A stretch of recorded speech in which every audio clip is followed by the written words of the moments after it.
The day I locked myself inside, rewritten. Word count, 700. I didn't break into the lab. I chose it. 3 days before anyone said outbreak, the power grid started behaving wrong. Not failing, just cycling.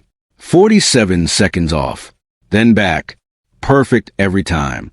No surge. No delay. Like someone was testing how much of the world they could turn off without anyone noticing. Emergency channels were worse. Every frequency I checked carried the same thing. 6 seconds of silence. Looping. Not static. Not interference. Just absence. That's not how systems fail. That's how they're controlled. Most people ignored it because nothing was burning yet. Nothing was collapsing. Everything still worked, just slightly off. But I've spent enough time around controlled environments to know when something is being managed instead of breaking. So I stopped thinking about survival and started thinking about containment. I needed a place designed for control, not defense, not comfort, structure, isolation, redundancy. That ruled out almost everything. Cities depend on too many systems. Rural areas depend on too few. Bunkers are obvious. Everyone runs to them. And anything obvious becomes a problem. The lab wasn't obvious. That's why I picked it. It sat just outside the city, far enough to be ignored, close enough to reach before things shifted. Official records said it was decommissioned, funding cut, operations stopped, no staff, no activity. On paper it was dead, but the schematics told a different story. Sections missing, not deleted, just absent. Ventilation routes leading nowhere. Power lines feeding areas that didn't exist on the layout. That's not bad documentation. That's intentional omission, which usually means one thing. Something inside wasn't meant to be understood from the outside. That made it perfect. I arrived just before sunset. No guards. No locks. The front gate was open like no one had bothered to close it. Dust covered the road. Undisturbed. Except for one set of tire tracks going in. None coming out. I didn't follow them. I went inside. The air felt wrong immediately. Too clean. Filtered. Like the building was still regulating itself. Lights flickered once when I entered, then stabilized. Not failing. Adjusting. That confirmed it. This place wasn't abandoned. It was still running. I moved fast. First priority. Control access. Main entrance sealed manually. Secondary exits blocked. Internal doors mapped and assigned as choke points. Nothing moves without passing through something I control. Then I found the control room. Most systems were still active. Power grid stable. Water reserves intact. Air filtration operational. Reduced efficiency but functional. Better than I expected. Too good, actually, because systems like this don't stay stable without maintenance. Unless something is maintaining them. I ignored that thought for now. Focused on what I could control. I rerouted the network into isolation mode. No external signals. No incoming data. Just internal monitoring. A closed system. Or at least, that was the idea. Then I checked power distribution. And that's when everything changed. One sector, unlabeled, was drawing constant energy. Not fluctuating. Not degrading. Running at a fixed load, completely separate from the rest of the facility. I zoomed in. The system didn't recognize it as part of the main grid, but it was still pulling from shared reserves. That shouldn't be possible. I ran diagnostics. No errors. No faults. No explanation. So I checked the logs. And that's where it stopped making sense. There was no startup record. No activation point. No moment where that sector came online. Just continuous operation, going back as far as the system could track. I leaned back and stared at the screen, because systems always have a beginning, even automated ones, even hidden ones. But this didn't, which meant one thing. Whatever was running in that sector had never stopped. I didn't go there, not yet. Instead, I did the only thing that made sense. I sealed every door leading toward it. Reinforce the boundaries. Cut off direct access completely. Because if something in that lab had been running non-stop before the world even started breaking, then it wasn't reacting to the outbreak. It was already part of it. and I had just locked myself inside with it. Why I chose this lab? I didn't pick the lab because it was empty. I picked it because it wasn't. That's the difference most people miss. Empty buildings decay. Systems fail. Small problems compound until the structure becomes unusable. But a place that still holds integrity, still maintains pressure, filtration, and controlled temperature, that's something else entirely. That's a system waiting to be used. And I needed a system, not a shelter. By the time I got inside, I had already eliminated every other option. Urban locations were too unpredictable. Even before the outbreak was public, supply chains were stalling in ways that pointed to controlled disruption. Deliveries delayed without explanation. Warehouses reporting inventory mismatches. Routes shutting down without rerouting. That meant cities would collapse unevenly, not all at once. Which is worse. Rural areas weren't any better. Too exposed. Too dependent on external resources. If something spread, and I was already certain it would, you have no buffer, no containment, no fallback. You'd just be next.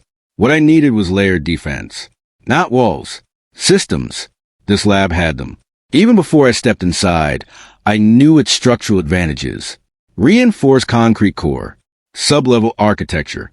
Limited external access points. Designed to isolate internal environments from the outside world. But what mattered more was what I couldn't see. The missing sections. I had gone through every archive file I could find before coming here. Layouts, safety reports, environmental data. Anything that would tell me how the building functioned. And every version had the same problem. Gaps, not random omissions. Intentional ones. Load-bearing structures connected to nothing. Ventilation shafts branching into blank space. Power routing splitting into nodes that weren't labeled anywhere else. At first, I thought it was just poor documentation. Then I checked older versions. The same gaps were there, but in different places. That's when it clicked. The building hadn't been changed. The records had. Someone had gone back and altered the documentation, not to remove information completely, but to make it impossible to reconstruct the full layout. That only happens when the layout itself is sensitive or dangerous. Either way, it confirmed something important. This lab wasn't just abandoned. It was hidden, and hidden structures are built differently. They're designed to operate independently, which is exactly what I needed. Once I secured the main levels, I started mapping what I actually had access to, not what the schematics claimed existed. Ground level was administrative. Offices, observation rooms, standard access corridors. Nothing critical, but useful for storage and staging. Level 1 was more interesting. Controlled labs, sealed workspaces, internal monitoring stations. The doors here were heavier, designed to maintain pressure differences between rooms. That meant I could isolate sections if something went wrong. Level 2 was where it changed. The air felt different, colder, but not because of temperature, because of density. The filtration systems were stronger here, pulling air through multiple layers before releasing it. That only happens in environments where contamination risk is high or expected. I found the water systems there. Underground tanks, still sealed, still clean, gravity-fed backups, manual override valves that didn't rely on electricity. That alone made the lab viable long-term. But it also raised a question. Why build that level of redundancy in a facility that was supposedly decommissioned? You don't. You build it when failure is an option. When I returned to the control room, I cross-referenced everything I had seen with the system map. That's when I noticed something I missed before. The missing sector wasn't just absent from the layout. It was actively excluded from navigation. The system wouldn't route paths through it, wouldn't display door controls, wouldn't even acknowledge its physical boundaries beyond a vague obstruction in the grid, like it existed, but wasn't meant to be accessed. I tried to trace its connections manually. Ventilation linked to it, power fed into it, water lines passed near it, but never directly through. Everything was designed to support it, without interacting with it. That's not how normal labs are built. That's how containment zones are designed. Self-sufficient, isolated, and prioritized above everything else. I leaned closer to the screen and checked the energy allocation again. Still stable. Still constant. still running like nothing had changed, which meant one thing. Whatever that sector was built to contain had never lost power. I sat there for a long time, just watching the numbers. Most systems degrade over time, even automated ones. But this, no fluctuation, no error margin, perfect consistency. That doesn't happen unless something is actively maintaining it, not a program, something adaptive. I finally shut off the display and leaned back. Up until that point, everything I had done was based on logic, location, structure, sustainability. But this was different. This wasn't just a good place to survive. It was a place built for something specific, something controlled, something ongoing. And I had made a decision before I fully understood what I was stepping into. I chose this lab because it could keep me alive. Now I had to consider the other possibility. It was built to keep something else contained, and I was sharing its systems. The first signs weren't human. The first real sign wasn't outside. It was inside the system. I noticed it while reviewing access logs, something I'd started doing routinely after locking the facility down. At first, it was just a habit. Confirm doors were sealed. Check for anomalies. Make sure nothing had changed without my input. Because in a closed system, change always has a source. And if you don't know the source, you don't have control. The logs look clean at a glance. No forced entries. No failed authentication attempts. No unexpected overrides. But when I slowed down and started reading line by line, the pattern showed up. Access requests. Not granted. Not denied. Just logged. User IDs that didn't match any personnel file I had recovered. Alphanumeric strings. Structure like real credentials but not tied to any known identity. They weren't trying to open doors. They were querying them. Testing access levels. Mapping permissions. I checked timestamps. They didn't follow a schedule. They followed response. Every time I access a system, any system, those requests would spike seconds later. Not simultaneous. Not predictive. Reactive.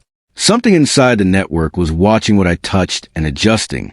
I cut the terminal connection immediately and isolated the control system. No external links. No shared interfaces. Then I waited. For a while, nothing happened. The log stayed quiet. No new entries. No activity. Just the steady hum of the facility continuing as if nothing had changed. That should have reassured me. It didn't, because whatever had been generating those requests hadn't stopped. It had adapted. I moved to the secondary monitoring station, an older terminal not fully integrated into the central system. Limited functionality, but independent enough to avoid whatever was tracking the main interface. From there, I access environmental sensors. Temperature, pressure, airflow. Baseline readings were stable across most sectors, except one, the same sector, the one that didn't officially exist. Its readings weren't visible in the main system, but they leaked into adjacent zones. Small fluctuations, barely noticeable unless you were looking for them. Temperature shifts of less than a degree. Air pressure changes too minor to trigger alerts, but consistent, not random drift. Movement. I traced the airflow patterns manually. Ventilation ducts feeding that sector weren't static. They adjusted in real time, redirecting filtration cycles based on internal demand. That meant whatever was inside wasn't just present. It was affecting the environment, and the system was responding. That's when I heard it. Not clearly, not enough to identify, but enough to confirm. A sound that didn't belong to the building. It came through the ventilation, not loud, not sharp, just a subtle disruption in the air, like something passing too close to a sensor designed for silence. I held still and listened. Nothing. Then, a few seconds later, a second instance. Slightly different. Not mechanical. Not structural. Irregular. I move away from the vent slowly. Sound travels in controlled environments in ways people underestimate. What you hear isn't always where it originates. It's where the system allows it to reach, which meant I couldn't trust direction, only presence. I returned to the terminal and pulled archive system events, not recent logs, older ones, from before the facility was shut down.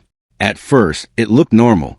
Routine maintenance, scheduled tests, environmental calibrations. Then the language started to change. Entries became less descriptive, more coded, references to behavioral variance, unstable adaptation, deviation beyond projected parameters. No direct explanations, just observations. And then, near the end of the record, containment adjustments. Not expansions, not improvements. Adjustments, like they were trying to correct something already in motion. The final entry was time-stamped 6 days before the lab was officially decommissioned. No author listed, just a system note. Primary isolation holding. Secondary protocols failing to maintain predictive model. That wasn't shutdown. That was abandonment. I leaned back and closed the file.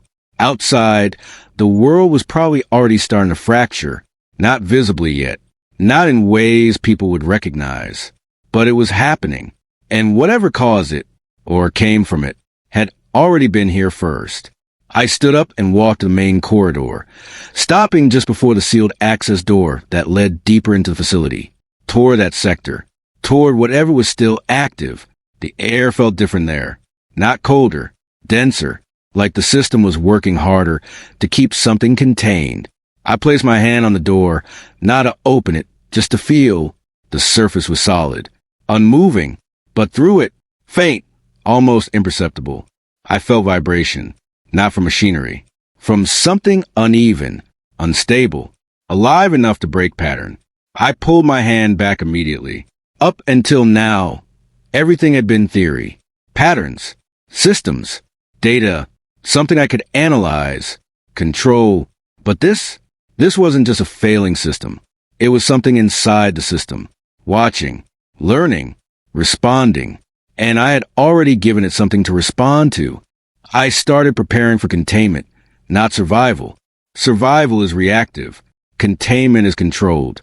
That's the difference most people don't understand until it's too late. If this were just an outbreak, I would have focused on supplies. Food, water, barricades. Things you stack, store, and defend. But nothing about what I'd seen pointed to randomness. The patterns, the logs, the system behavior. None of it matched uncontrolled spread. So I shifted priorities. Not survival. Containment. The first thing I did was redraw the lab. Not based on its original layout, but based on function. Zones. Everything became a zone. Green zones were clean. Controlled air. Sealed access. Minimal exposure risk. That's where I would operate, sleep, think. Yellow zones were transitional. Buffer areas between clean and uncertain environments. Limited access. Controlled entry, monitored constantly. Red zones were unknown, or worse, anything connected to that sector. Anything I couldn't fully verify. Those stayed sealed. No exceptions. I started with airflow. Air is the one system you can't see failing until it's already compromised. If something could move through the facility, it would use the ventilation before anything else. The lab already had a multi-stage filtration system, but it wasn't configured for internal isolation. It was designed to protect the outside from what was inside. I reversed that logic. Closed external intake, recycled internal air, segmented ducts between zones. It wasn't perfect, but it gave me control, or at least the illusion of it. Next came pressure. I adjusted the system so green zones maintained slightly higher pressure than adjacent areas. That way, if anything breached a boundary, airflow would push outward, not inward. Containment through imbalance. Simple but effective. Water was easier. The underground tanks were sealed and clean, and the system allowed manual routing. I isolated supply lines to green zones and shut off anything feeding deeper into the facility. If something needed water down there, it wasn't getting it from me. Power was a problem. Everything ran through a shared grid. Even the sector. I couldn't isolate it without risking total system failure. The infrastructure wasn't designed for selective shutdown at that level. So I did the next best thing. I limited my own consumption, reduced lighting, shut down non-essential systems, rerouted power to prioritize life support and monitoring. If I couldn't cut it off, I could at least reduce its influence. Or so I thought. Once the physical systems were in place, I moved on to movement control. Doors became checkpoints. Every access point between zones required manual verification. No automated openings. No remote overrides. If something wanted through, it would have to force it, and I would know. I set up basic indicators, nothing advanced. Just simple markers that would tell me if a space had been disturbed. Dust patterns, object placement, mechanical latches set at precise angles. Things that couldn't be faked without understanding they were being observed. Because if something inside that sector was learning, I needed to know how fast. The last step was the hardest. I had to define limits, not physical ones. Personal. I mapped out exactly how far I was willing to go into facility, and where I would stop no matter what I found. That boundary set 3 doors away from a sector, close enough to monitor, far enough to retreat. Once that line was set, I sealed everything beyond it, not just locked, sealed, manual welds on key access points, reinforced barriers that couldn't be opened without tools and time, because hesitation gets people killed. And I wasn't going to hesitate if something came through. When I finished, the lab felt different, quieter, not because the systems had stopped, but because they were now controlled, or at least controlled by me. I walked the perimeter of my green zone one last time, checking each seal, each pressure reading, each airflow indicator. Everything held. For the first time since arriving, I had structure, defined space, defined risk, defined control. But control is fragile. It only works if the system follows rules. And I was starting to realize something inside this facility didn't. I noticed it while checking the ventilation logs. A minor fluctuation, barely noticeable. Airflow demand from the red zone had increased. Not dramatically, just enough to register. I hadn't opened anything, hadn't changed routing, hadn't given it access to more resources. And yet, the system had adjusted. Like something inside required more. I pulled up the timestamp. It aligned exactly with my last movement near the boundary. Not before. Not randomly. After. That's when it became clear. This wasn't passive. It wasn't just existing inside the system. It was responding to me. Not directly. Not aggressively. But consistently. Every action I took, every system I touched, triggered a change. Small. Controlled. Intentional.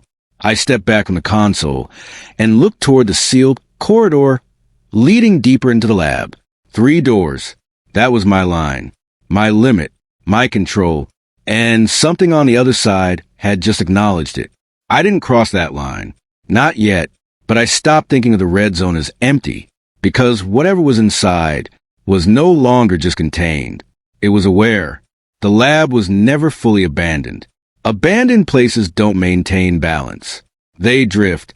Temperature fluctuates. Pressure equalizes.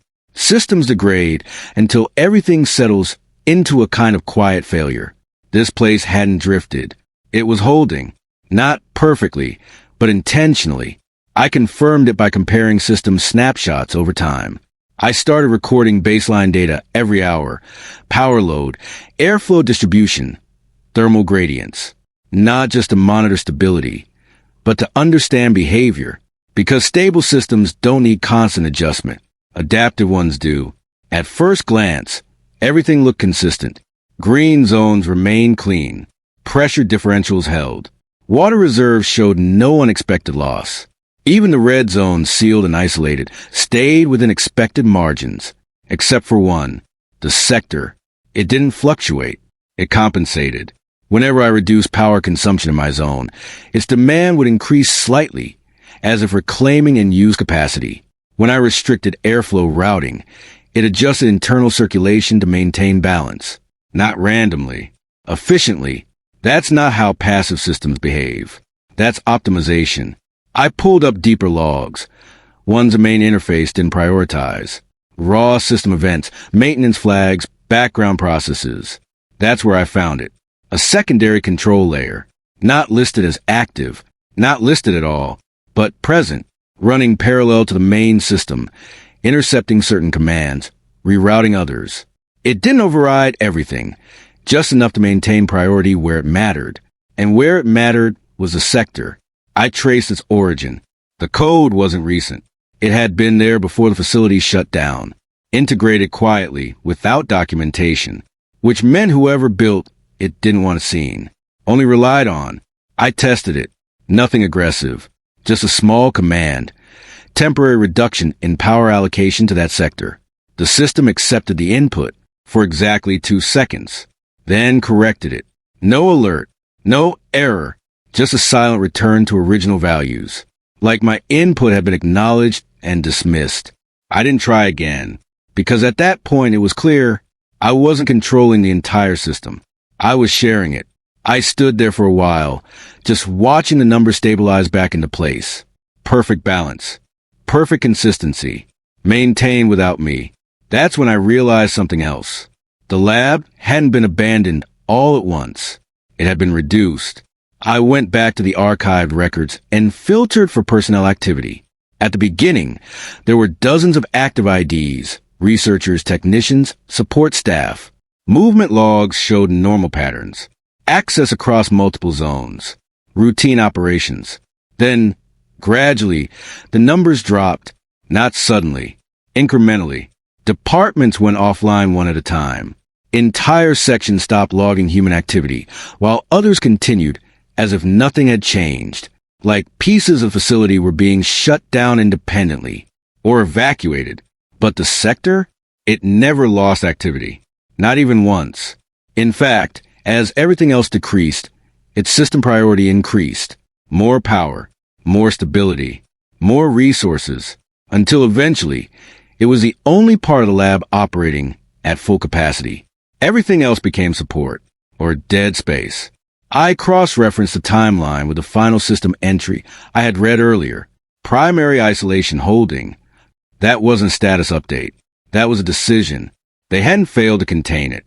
They had chosen to keep it running. And then they left everything else behind. I moved away from the console and walked toward the boundary again. 3 doors. Still sealed, still intact, but now they felt different, not like barriers, like delays.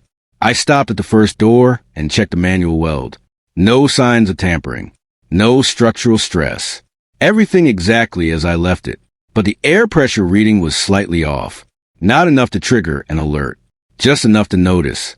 I adjusted the sensor calibration, watched the numbers, stabilized, then slowly shifted again. Not outward, inward, like something deeper in the system was pulling. I stepped back immediately. Pressure doesn't change without cause, and I hadn't given it one. I returned to the control room and pulled up environmental overlays for the adjacent zones. The pattern was subtle, almost invisible, but it was there, a slow redistribution of air, not through open channels, through sealed ones. That shouldn't be possible. Unless the seals weren't the only paths, or something inside the system understood how to move without triggering standard responses. I zoomed in further. Thermal readings showed faint trails, heat signatures that didn't match any known equipment. Not fixed, not stationary. Moving, slow, deliberate, confined to the sector, but close to the boundary, closer than before. I leaned back and exhaled slowly. Up until now, everything had pointed to one conclusion. The lab was still active. Now there was another. Whatever it was designed to contain hadn't stayed where it was supposed to. Not fully. Not anymore. And the system, the one I thought I could rely on, wasn't trying to stop it. It was helping it adapt. I shut off the display and sat in silence for a moment, listening, not for sound, for pattern. Because if the lab had never been abandoned, then I wasn't the first one to realize something was wrong. I was just the only one still here. And whatever they left behind was still learning how to use the place they built for it. The outbreak was too synchronized. The first confirmed outbreak report came 3 days after I sealed the lab. By then, I already knew, not the details, not the scale, just the pattern. I powered up a restricted receiver I had kept isolated from the main system. One of the few ways to access external signals without exposing internal networks. Most frequencies were gone, not silent, removed. There's a difference. Static means failure. This was absence, like someone had turned off entire sections of communication infrastructure at once.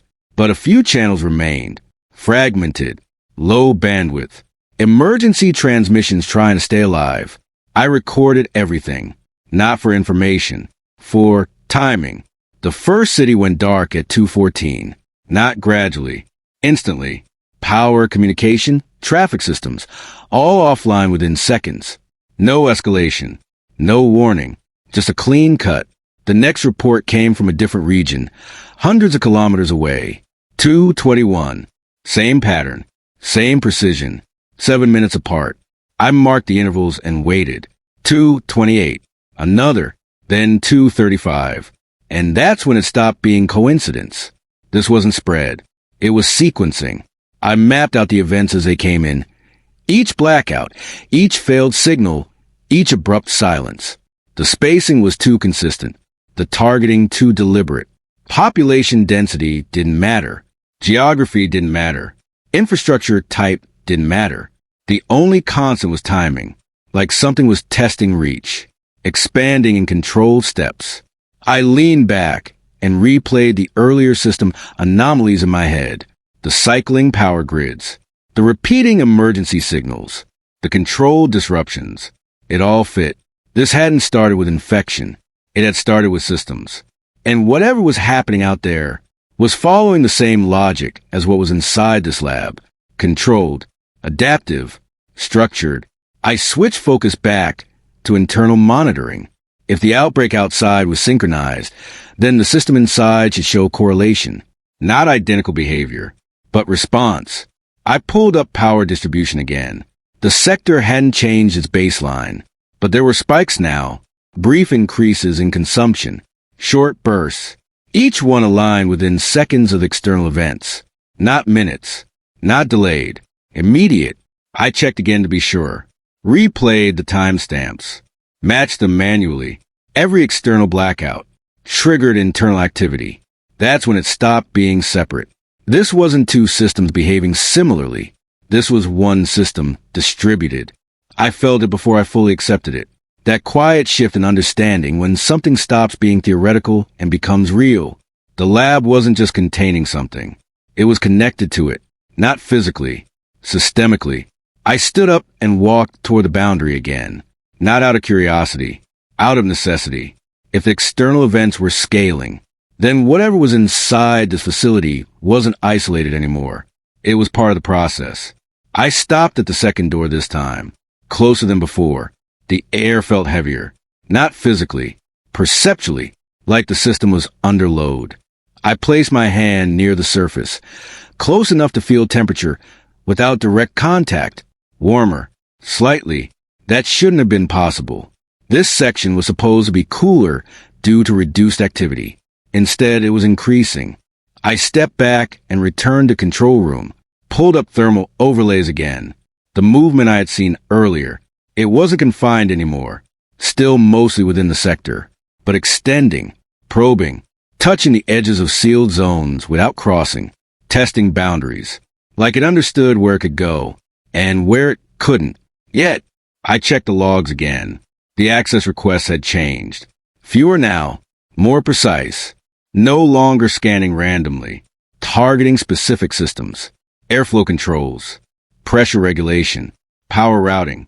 Not trying to break in, trying to understand. I shut the terminal down completely. No interface, no interaction. If it was learning from response, I needed to remove feedback, silence the system, at least from my side. The lab went quieter, not physically, functionally. No inputs, no adjustments, just baseline operation. For a while, nothing changed. Then, a single system alert. Not from the main interface, from the secondary layer I had discovered earlier. No text, no explanation, just a shift in priority. The sector's power allocation increased again, not because of demand, because of designation, like it had been elevated, given more control. I didn't touch anything, didn't respond, just watched, and slowly, over the next few minutes, the rest of the facility adjusted around it. Airflow redirected. Temperature stabilized, power redistributed, all centered on that one sector. Everything else, including me, became secondary. I sat there in silence, letting the realization settle. Outside, the world was shutting down in perfect intervals.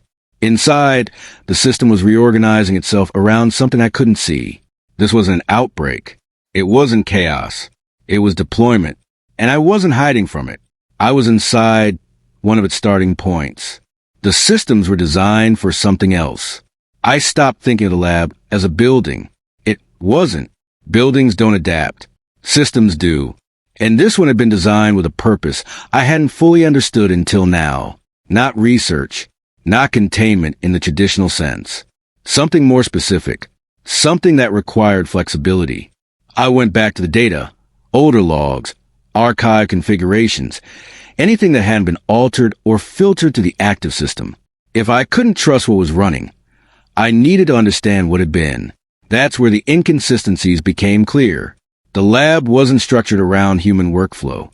Most facilities are efficient paths, logical layouts, clear separation between departments. This place didn't follow those rules. Corridors doubled back on themselves. Access points overlapped in ways that didn't make sense for personnel movement. Ventilation wasn't evenly distributed.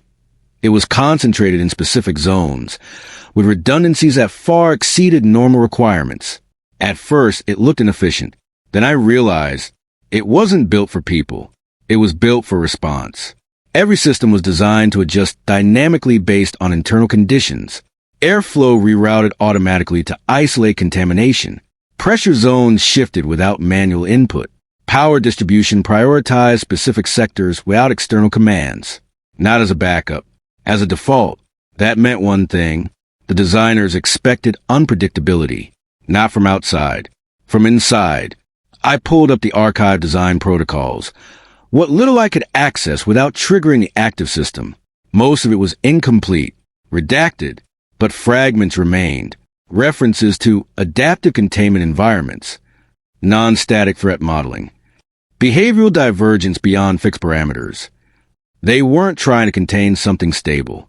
They were trying to contain something that changed, something that didn't follow rules, which explained everything I'd been seeing.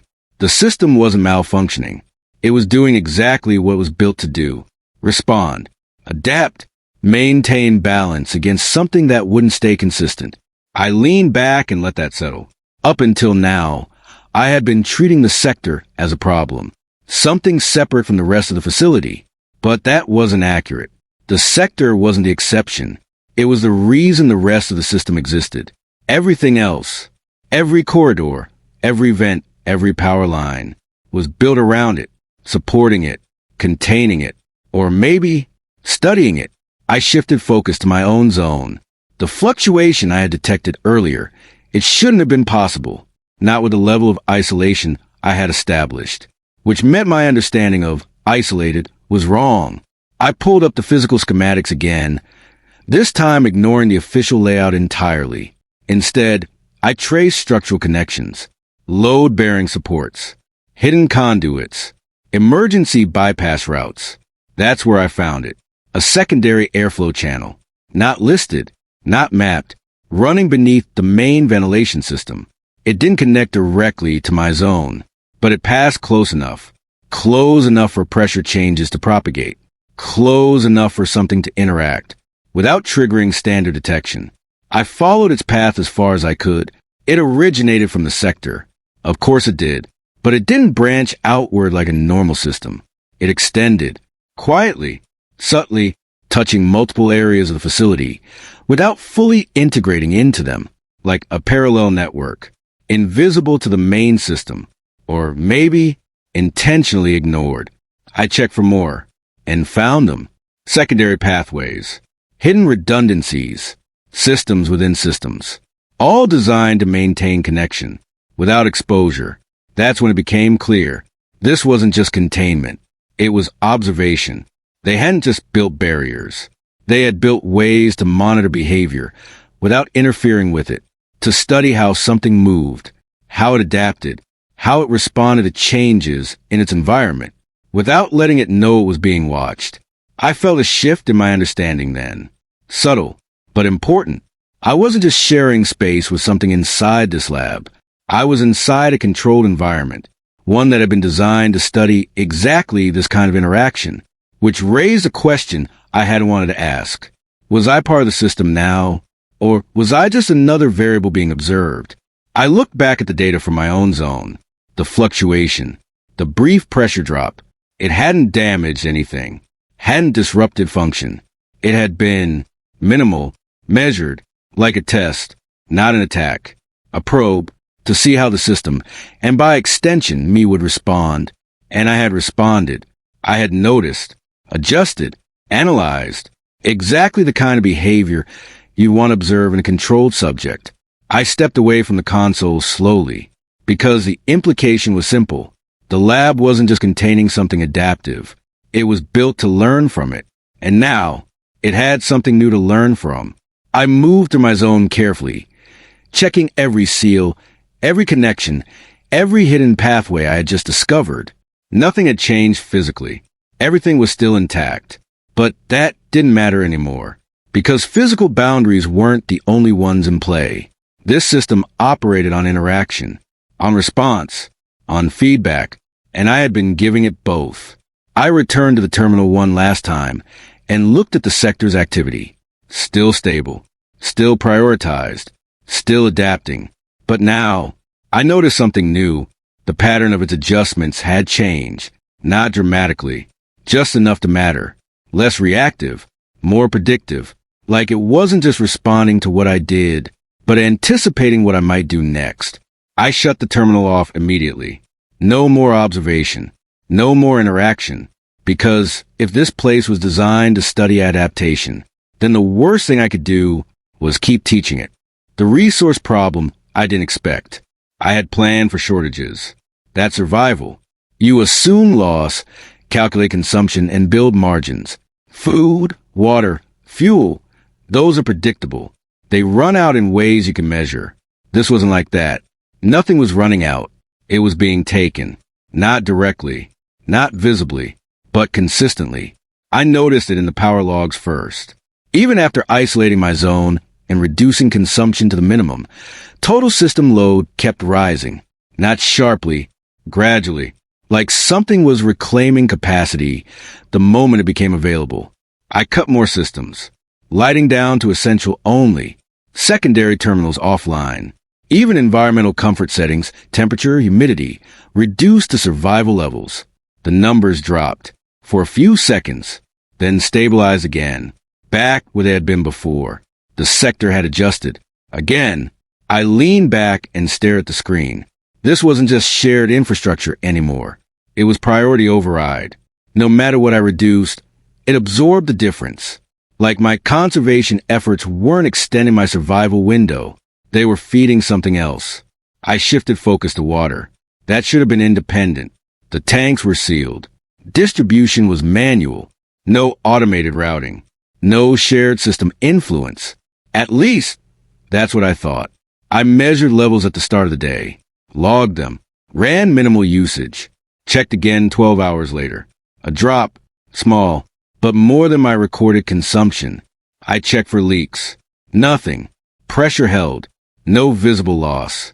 I ran the numbers again. Same result, which meant one thing. Water wasn't disappearing. It was being redirected. I traced the piping manually, physically, not through the system, followed the lines from the tanks through the walls, across junction points, down into the deeper sections of the lab. That's where I found the bypass. Hidden, unmarked, a secondary line branching off near a structural support column. One that didn't show up on any schematic I had. It didn't connect directly to the sector, but it led toward it, close enough to matter, close enough to siphon, controlled, measured, just like everything else. I shut the valve immediately. Manual override. No system interaction. The flow stopped. For a moment, everything held. Then, pressure shifted. Not in the main line, in the structure itself. A faint vibration through the wall. Subtle, but deliberate, like the system had registered the change. I stepped back and waited. No alerts, no visible response. Just silence. Then, slowly, the pressure in the line began to drop again. Not from the valve, from somewhere else. Another path, another connection I hadn't found yet. I didn't try to chase it. Not immediately, because the pattern was clear now. Every time I restricted access, it adapted, found another route, Maintain supply. This wasn't a leak. It was a network. When I didn't fully understand and couldn't fully control, I returned to the control room and pulled up thermal imaging again. If water was moving, it would leave a trace. Heat signatures, temperature gradients, something. At first, nothing stood out. Then I adjusted the sensitivity, lowered the threshold, and there it was. Faint lines, running through the walls, not part of the main system, not part of anything documented. Parallel pathways, moving fluid slowly, deliberately, all converging toward the same place. The sector. I sat there, watching the patterns form on the screen, mapping themselves in real time, like veins, feeding something at the center, something that wasn't supposed to need this much. I shifted focus again. Airflow, same pattern. Hidden channels, secondary routes. Everything designed to maintain supply, even when primary systems were restricted, which meant one thing. The lab wasn't just supporting the sector. It was prioritizing it above everything else, including me. I wasn't competing for resources. I was secondary to them. Always had been. I just hadn't noticed until now. I leaned back and closed my eyes for a moment, recalibrated, because this changed the equation completely. This wasn't about managing what I had. It was about limiting what it could take. And that's a different problem. A harder one, because every action I took to restrict resources became information. Every adjustment, every shutdown, every reroute. It learned from all of it, optimized around it, which meant the more I fought for control, the more efficient it became. I opened my eyes and looked at the system one last time. Power stable, water flowing, air cycling, all of it centered around that one sector, uninterrupted, unchallenged, evolving. And for the first time since I arrived, I understood the real problem. I wasn't running out of time. I was losing leverage, because whatever was inside this lab didn't need to break my system. It just needed to outgrow it, and it already had. Routine was the only thing keeping me stable. Word count, 700. I stopped trying to win. That was a shift. Up until then, every decision had been about control, reducing variables, isolating systems, staying ahead of whatever was adapting inside the lab. But control implies dominance. And I didn't have that anymore. So I changed the objective. Stability. Not perfect. Not permanent. Just enough to hold. That's where routine came in. Not comfort. Structure. I built it carefully. Wake at the same time. No alarms, just internal rhythm. First check, pressure readings. Second, water levels. Third, power load. No variation in order.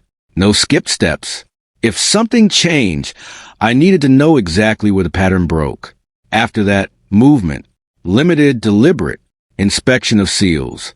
Verification of manual locks. Physical confirmation that nothing had shifted without my input, because data could be manipulated. Physical reality was harder to fake. Then maintenance, filter cleaning, valve testing, manual cycling of backup systems to ensure they still responded, not because they were failing, but because unused systems become unreliable. And I couldn't afford uncertainty. The routine was about efficiency. It was about consistency. A baseline I could measure against. If something interfered, I would see it, or feel it, or hear it. That was the idea. For a while, it worked. Days passed without major deviation. The system held. My zone remained stable. No pressure fluctuations. No unexplained resource loss. No new pathways detected. It almost felt like equilibrium, like the system had accepted my isolation, or lost interest in it. That's when I made my first mistake. I relaxed the observation intervals. Not by much. Just enough to matter. Instead of checking every system, every cycle, I staggered them, rotated focus, allowed gaps, because constant vigilance isn't sustainable. Even in a controlled environment, especially in one, the change didn't show up immediately. It never does. It appeared in something small.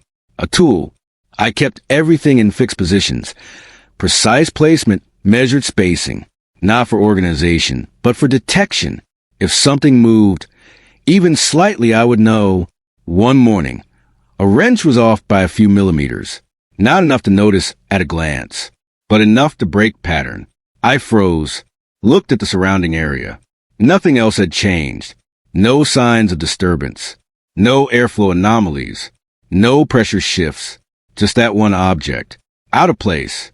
I didn't touch it. Not yet. Instead, I checked the logs. Clean. No system activity during the time window. It must have moved. No door access. No environmental fluctuation. Nothing. Which meant one of two things. Either I had made a mistake, or something had moved it without interacting with the system. I stood there for a long time, just looking at it. Then I reset it. Exact position.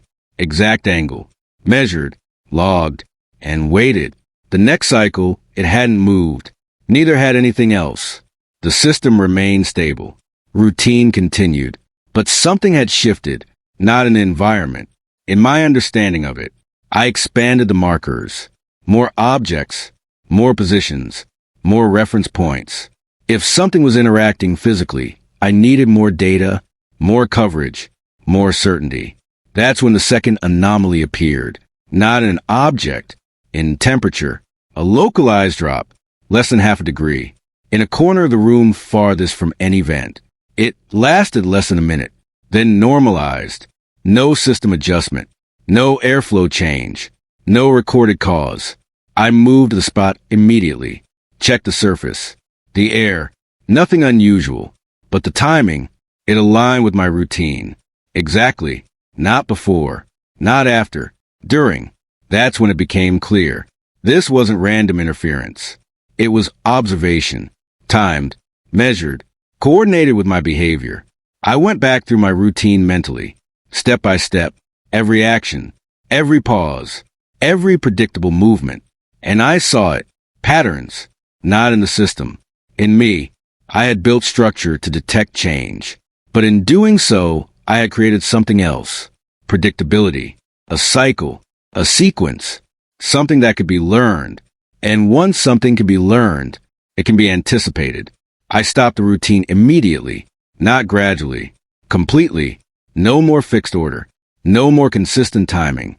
Everything randomized, unstructured, because if it was observing, then routine wasn't protection. It was exposure.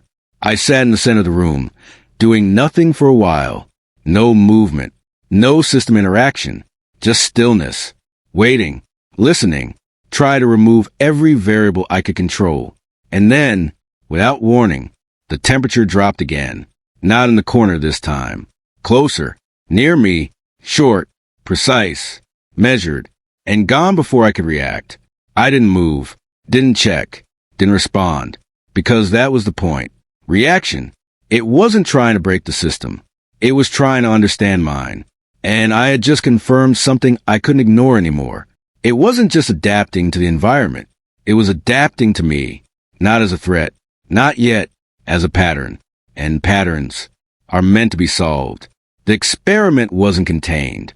Avoidance only works until it doesn't. I had spent days minimizing interaction, removing patterns, reducing exposure. It bought me time, but not answers. And without answers, control is temporary. So I made a decision I had been delaying since the beginning. I went closer, not into the sector, not yet, but closer to my defined boundary. I approached the old zone, the one I had sealed and abandoned when I relocated. It sat between me and the sector, still powered down, still isolated. Or at least it was supposed to be. The outer seal held, manual welds intact, no visible tampering, no structural compromise. But when I checked the pressure reading, it was wrong, not unstable, balanced. That shouldn't have been possible. A sealed zone with no airflow input should maintain equilibrium. It should drift, slowly but inevitably. This hadn't, which meant something inside was regulating it. I didn't open the door immediately. Instead, I checked everything I could from the outside. Thermal scan, minimal variation, air composition within normal limits, no detectable contaminants. If something was inside, it wasn't triggering standard indicators. That didn't make it safe. It made it precise. I prepared for entry. Manual release only. No system integration. I set a secondary seal behind me. If anything went wrong, I could isolate the space immediately. Then I broke the weld. The metal gave way slower than expected, like it had been under slight tension. Not enough to deform, but enough to resist. That shouldn't have been there. I paused, listened, nothing. Then I opened the door. The air didn't rush, didn't shift. It held, like the space had already adjusted for the change. I stepped inside. Everything looked exactly as I left it. Tools in place. Surfaces clean. No visible disturbance. But something was off. Not in the layout. In the feeling. The absence of drift. A space that had been inactive should feel stagnant. This didn't. It felt maintained. I moved slowly, scanning each section. Every marker I had set before leaving was still there. Precise. Untouched. Except for one. A small metal bracket. Near the far wall. Offset. Same as the wrench before. Not random. Deliberate. I didn't correct it this time. I left it. Observed. Moved deeper. Closer to the inner boundary. The second door. Still sealed. Still intact. But the temperature here was higher. Not by much. Just enough to register. I placed my hand near the surface. Same as before. But now, the vibration was stronger. Still irregular. Still not mechanical. But closer. More defined. Like whatever was producing it had moved nearer to the barrier. I stepped back. Then I noticed the wall. Not the door. The wall beside it. At first, it looked normal. Then the angle shifted. Light caught something it shouldn't have. A faint distortion. Not a crack. Not damage. A surface variation. Subtle, but continuous. I moved closer. Careful. Slow. And saw it. A section of the wall that didn't match the rest. Same material. Same color. But different texture. Smoother. Too smooth. I reached out, then stopped, because I realized what I was looking at. Not a structural change. A replacement. Something had altered the surface. From the inside. Without breaking it. Without triggering any system alert. That's not containment failure. That's containment bypass. I stepped back immediately. Heart rate steady. Breathing controlled. But the conclusion was clear. It hadn't broken out. It had found a way through. Not physically. Not in a way I could easily detect. But functionally. It was no longer limited to the sector. It had extended beyond it. Quietly. Precisely. Without triggering any of the systems designed to stop it. I turned and moved back toward the entrance. Not running. Not rushing. Just leaving. Because staying longer wouldn't give me more information. It would give it more. I sealed the door behind me again. Not welded. Not yet. I needed access. But I reinforced it. Added additional barriers. Manual locks. Anything that would slow movement. Even if I couldn't fully prevent it. Then I returned to my zone. Checked everything. No visible changes. No new anomalies. System stable. As if nothing had happened. But something had. The assumption of containment was gone.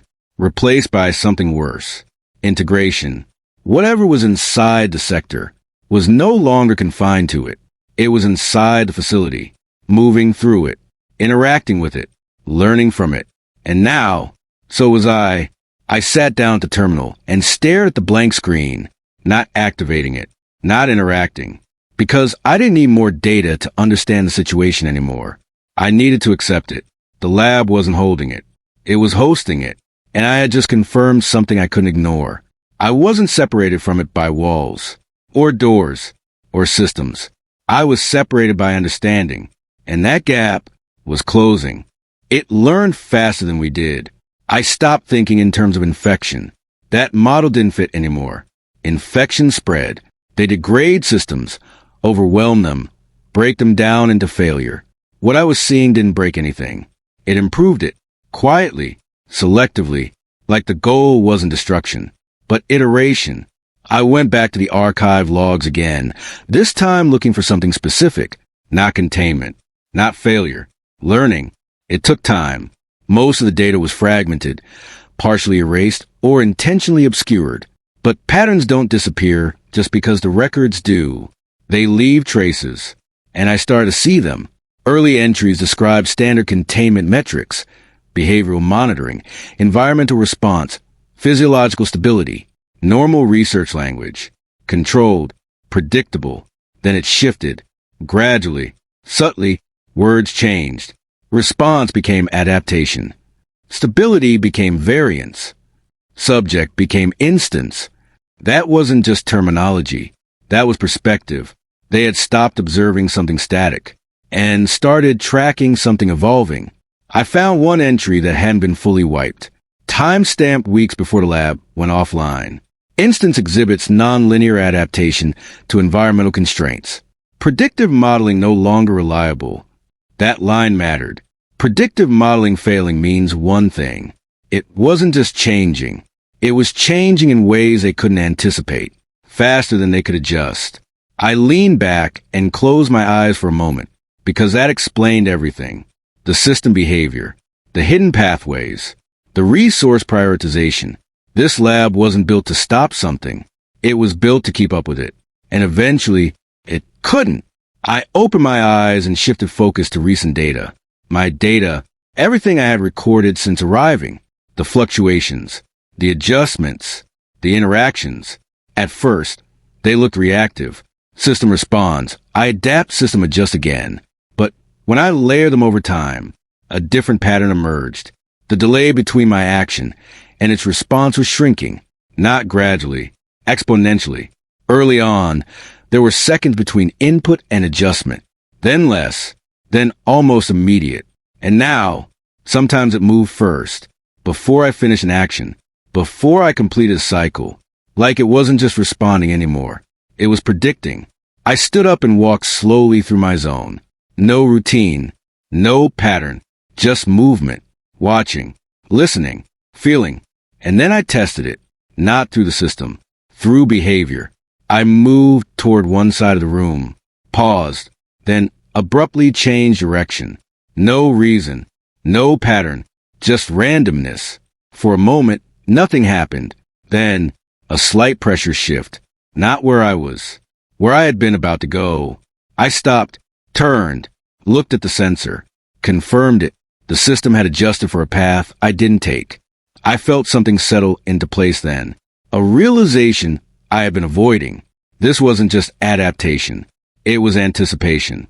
And it wasn't based on the system alone. It was based on me, my decisions, my tendencies, my logic. I had been treating this like a system problem, something external, something I could analyze and outmaneuver. But I wasn't outside it. I was part of the data. Every action I took, every adjustment, every correction, every attempt to control had been observed, processed, learned from, and now used. I returned to the terminal but didn't activate it. I didn't need to see the data anymore. I understood the direction, and that was enough, because if it could predict me, then every decision I made was already compromised. Every plan, every strategy, every attempt at survival, all of it visible before I acted on it.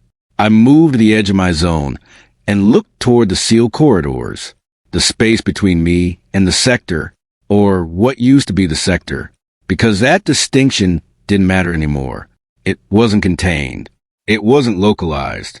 It was distributed through systems, through pathways, through patterns, and I had helped map all of them. I sat down slowly and let the silence settle. Not empty, not safe, just still, because there was only one question left. Not how to stop it, not how to escape it, but how to exist in a system that already understood you better than you understood yourself. I had been thinking in terms of control, then survival, then containment. All of it wrong. This wasn't a problem to solve. It was a process, one that had started before I arrived, one that continued without interruption, one that didn't need me, but had learned from me anyway. And now, it didn't just react to what I did. It adapted to what I would do next, faster than I could change, faster than I could think, faster than we ever could. And that meant one thing. Whatever they built this place to study was already beyond them. And now, it was beyond me too.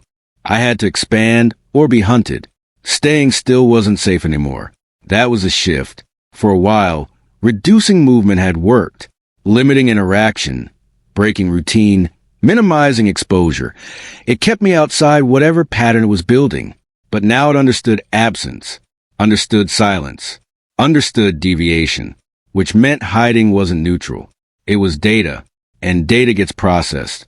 So I changed direction, not away from it, toward it, not blindly, not aggressively, deliberately, because if it was predicting my behavior, then the only way to break that model was to introduce variables it hadn't seen yet.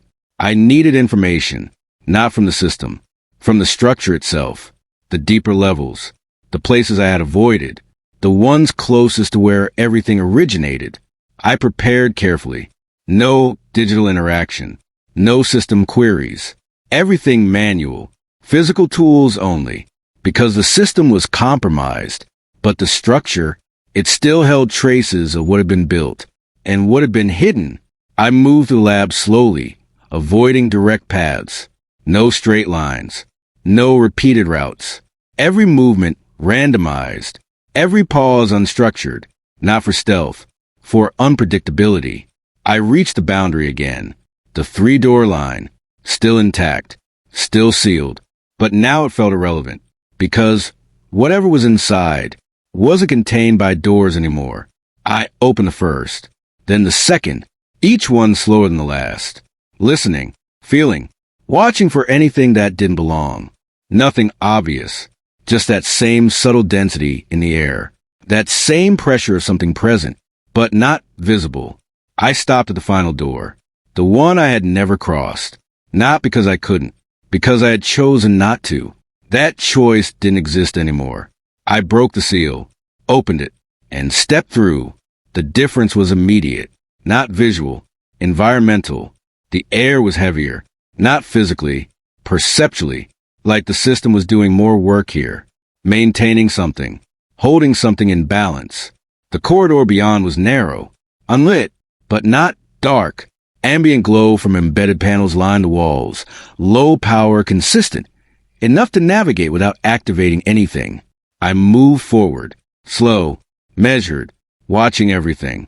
The walls weren't the same as the upper levels.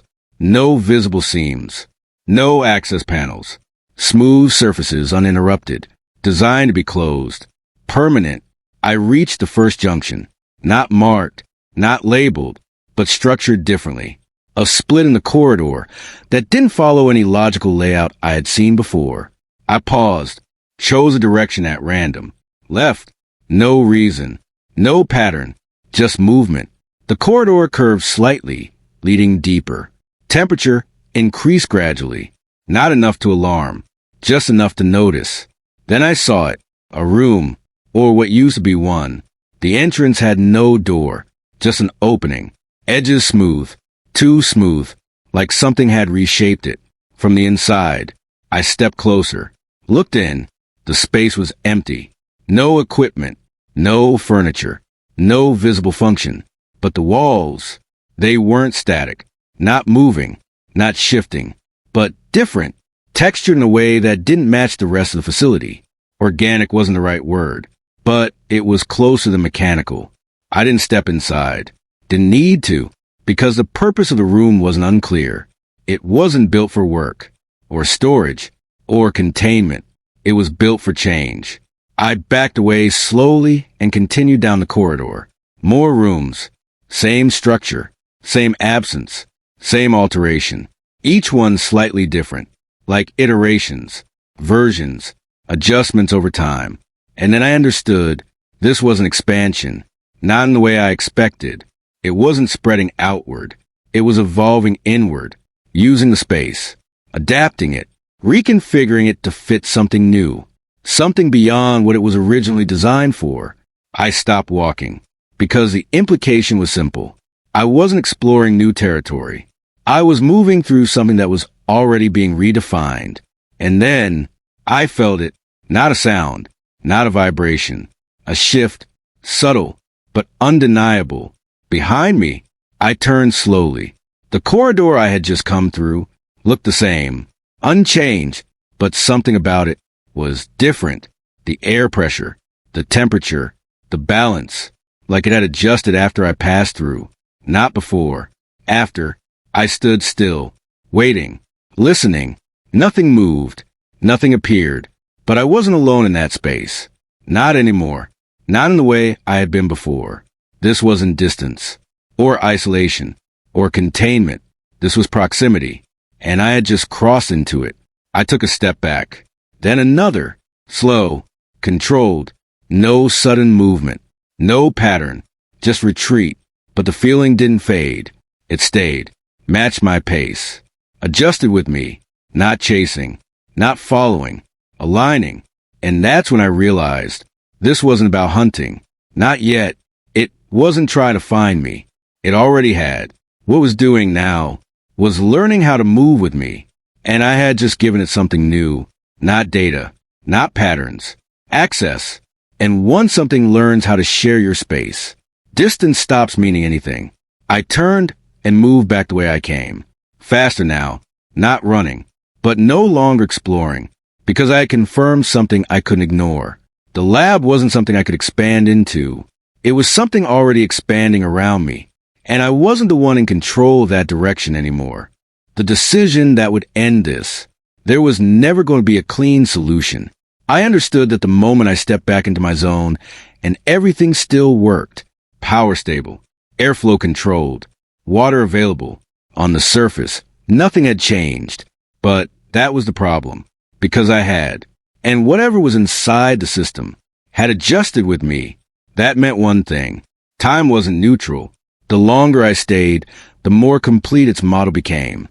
Not just of the environment, of me. So I stopped thinking in terms of survival again. Not because it wasn't important, but because it wasn't enough. If this system was part of something larger, if what I had seen outside and inside were connected, then this place wasn't just a shelter. It was a node, and nodes can be shut down. I went back to the archive data one last time. Not for patterns, not for behavior, for fail-safes. Every facility like this has one, not advertised, not easily accessible, but present, because no system designed for containment is allowed to exist without a way to end it, even if that end destroys everything inside, including the facility. It took hours to find, not because it was hidden well, but because it was fragmented. Pieces of protocol scattered across different logs, different subsystems, different access levels, individually meaningless.